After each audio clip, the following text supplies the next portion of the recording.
Government was a National Party, Liberal Party coalition, but the government was simply one man. Joh Bjelke-Petersen, he the man, king of the people of anonymous land. Joh Bjelke-Petersen, deeply religious, deeply conservative, a man who used incoherence as a weapon. The whole situation in relation to this question. What is it? You haven't answered the question. Have you got it? This is quite beside the point. I'm telling you what the point is. I'm telling you what the issue is. As far as Bjelke-Petersen simply didn't care what anybody else thought. Liberal Terry Geiger remembers feeling helpless to stop the demolition of the Bellevue. Here we were, a group of members of Parliament of Queensland in the governing parties, totally powerless to put a stop to this outrage as it was happening. So do you think it was Joh who did all this? Queensland was Joh at the time, but this was just a straight, you can go to hell, we're running things and we don't care what you say. We did act in a callous disregard to their interests because we saw them as self-indulgent, city-fied sort of people that would be concerned about ridiculous things like that when people were going hungry. Bob Katter was a National Party man who'd made a success of the Aboriginal Affairs Ministry. He was a young man on his way up, and the Bellevue meant nothing to him. You know, we were bush people that, had to build something out of nothing out there in the wilderness, and aesthetics really wasn't our long suit. I was brought up under a galvanised iron roof on an open veranda. I mean, Joh spent a fair proportion of his young life living in a shed, and that was not uncommon with all of us. Smash of the Bellevue, to me, it was just an amusing, thing that happened in Brisbane. It didn't concern me much.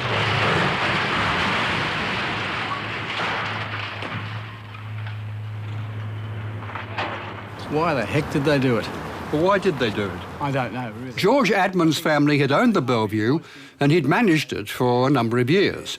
He'd learned of his old family's hotel's destruction from the Melbourne newspapers. The deceitful way they moved in with the bulldozers at night and destroyed it. And you had a feeling of sadness and horror that it could happen. My story is much too sad to be told, but practically everything leaves me totally cold. Yeah. This is the first time George Admans has come back to the site of the Bellevue.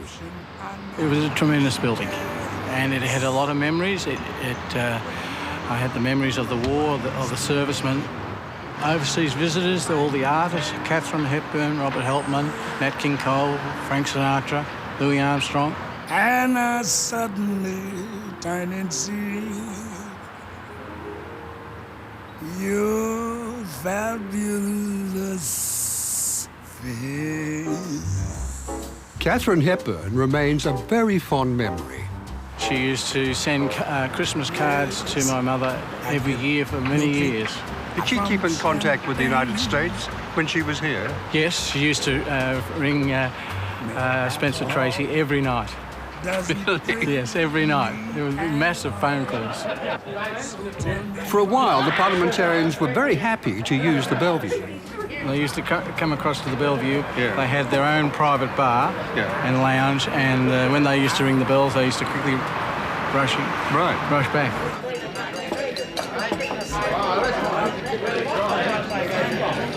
Happy memories notwithstanding, the Bellevue came down. After all, it was just another Brisbane building. How much was that a country town thing? Oh, it very much was. As I said to you before, that we were very much bush boys.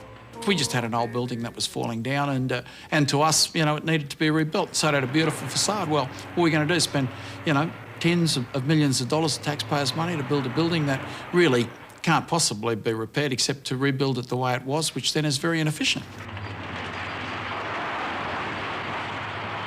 There was nothing inefficient about the demolition. This was carried out by the Dean brothers. Their slogan, "All we leave behind are memories." Oh, the Dean brothers don't call it demolition. They call it construction and reverse construction, better known as demolition. That's right, reverse construction. The Dean brothers were people that could do hard jobs, and get them done. And, their appearance you know, and their name, mate, leads you to believe they're not Australians, but they're the most Australian people I know. They're very typically, you know, Australian, and particularly Australians of that era. The demolition of the downtrodden but much loved Bellevue Hotel was a sad fact. The bigger story was the damage that caused the coalition. It was the beginning of the end. The Bellevue was a big turnover point of a lot of things in Queensland. It was basically the rejection of coalition. I was crying a bit because I thought we might lose a lot of votes, but I wasn't crying about the Bellevue. And of course, all those Liberals standing over there crying, I thought they were screamingly funny. You know, I thought they were screamingly funny. But when I started to think about the political ramifications of it, I didn't find it so funny. The forlorn legacy of the Bellevue is this, the old site of the hotel. It's unnamed, unloved, and unvisited, distinguished by one thing alone, a very odd sculpture of Her Majesty the Queen, looking as though she really would like to be somewhere else.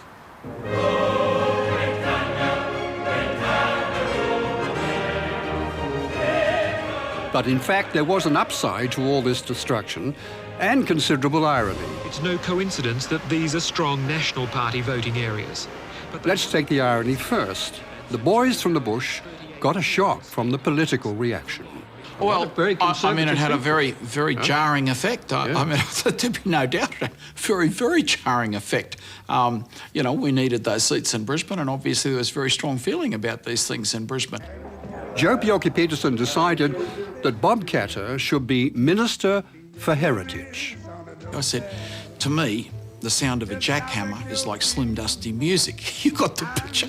I'm the last person on the planet to be Heritage Minister. The biter bit. Katter became Heritage Minister and enlisted the aid of Anne Garms, a first-rate businesswoman, cultural conservationist, and a lover of the Bellevue. It heightened people's awareness of how important our cultural and built heritage is. Yeah. And the Bellevue was a fine example. So it really got people motivated to look around Brisbane and enjoy and appreciate what we had and try to preserve. Anne Garms rescued this window from the rubble and put it into the home she was building. And she guided Bob Katter and the Nationals into a new way of thinking about heritage after they destroyed the Bellevue and the coalition. For all of us, it was a fall off our horse on the road to Damascus. I think the government was quite shocked by the response of the public and the realisation that heritage did mean something to people. I mean, at the time, Parliament House was under threat, physically under threat, from these termites that were eating their way through it, and there were even wild rumours that they'd pull it down. I mean, the government weren't totally stupid. They saw what happened, and in fact, this new beautiful Parliament House, the restored Parliament House, is a legacy of the Bellevue. I think we've got the most beautiful parliament in Australia now, and the Bellevue died to save it. Yeah, well, if I'm a disgrace, you're going to hear far more disgrace than the Labor.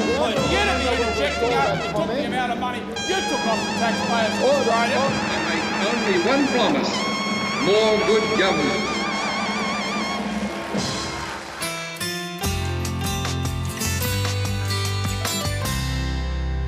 We've already explored on Rewind how our longest serving